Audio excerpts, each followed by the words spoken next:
Mă numesc Alexei, operator tehnic Facebook. Spuneți-mi, vă rog, datele dumneavoastră personale sunt înregistrate două conturi de Facebook, dumneavoastră folosiți ambele conturi?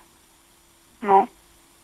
Problema este că la noi merge revizie, fiecare persoană trebuie să aibă doar un singur cont pentru a evita conturile false și conturile copiate pe numărul dumneavoastră personal. Sunt înregistrate două conturi pe dumneavoastră, doriți să-l conectați la contul dumneavoastră curent sau să ștergem contul ca să-l ștergeți. O clipă. Verificați, vă rog, în WhatsApp ați primit notificări la Facebook.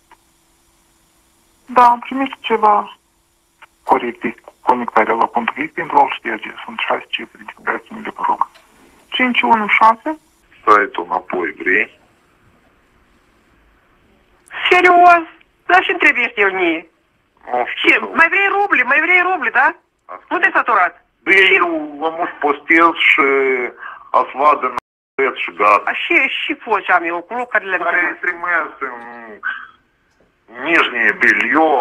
Eu în Nijnie Bilio n-am trimis nimic, dragul meu. Eu în Nijnie Bilio niciodată n-am trimis la nimeni. Eu fel la vale, тогда. Dacă nu vrei, normal, ладно. Dar ce ai vrut? Ce ai vrut tu? Hai spune. Ce ai vrut tu? Eu îmi desc 3000 de lei și să dau login-ul și parola și să-mi dau